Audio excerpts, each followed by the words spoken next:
In this activity, participants engage in a group decision-making process and observe and demonstrate how culture and leadership styles interact, conflict, and can be navigated.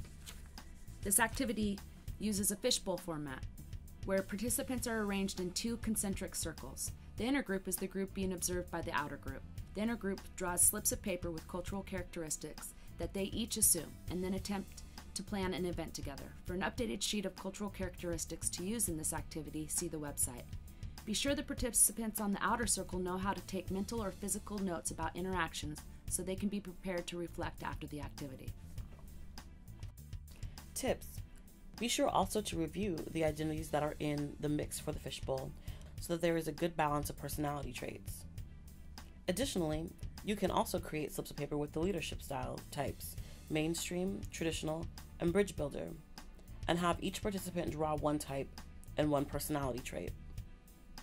Remind participants after they draw their slips that they should redraw if their slips are contradictory, such as I avoid conflict at all costs and I think having conflict is useful.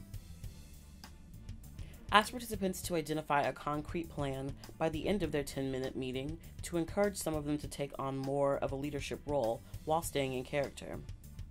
Sometimes participants may act out an exaggerated personality trait based on what is on their slips of paper. The best way to counter this is to emphasize that these slips of paper represent only one part of their character's personality and that we want the conversation to feel realistic. The most important part of this activity is the debrief. Be sure to spend sufficient time reflecting on both the content and dynamics of the conversation from the perspective of those in and out of the fishbowl. Guess mine. Guess both mine. Hold on 1 second. Oh. So what I did is I pulled them out in the hall and I did multiple paper that have personality traits or kind of a cultural tip on them. And I told them they had 5 minutes to plan a party, but they had to play the roles of those cultural traits, or those traits, or those tics, without compromise. So y'all will try to guess what each person's tick was. He was what? He's a moocher. What's a moocher? Like mooched off everybody else. Because he ate food, so that's all he wanted. Yeah. Okay. He only cares about food. Anybody want to guess what? He was just like trying to tell everyone to shut up. She was rushing us. Elantra's character. She was a leader, but she was a bad one. She was rushing. She was just like, I don't want to be here. Let's get the meeting over. Blah, blah, blah. She was trying to get it done.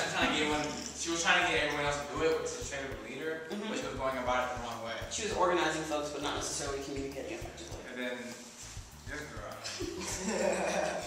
Let me guess her tick. She was the extremist, like she was like really super religious. Uncompromising on the fact that God was going to. She's kind of like God do everything for her. Any other guesses? Do y'all want to read them? Yes, I'll read mine. This one says, if we have trust in God, everything will be okay. And this one says, if someone's being quiet, I'll ask what they think or what their opinion is. Mine was, I don't want anyone yet telling me what to do, and we need to have food at all events and meetings. Mine's just talking very fast, and I believe everything happens for a reason. Sweet. More details about all of these activities and more are available in the Curriculum and Facilitator Guide. You can download these online from the following website. If you have questions or feedback about the curriculum, or have additional resources you'd like to share with others around youth leadership development, please contact SOAR.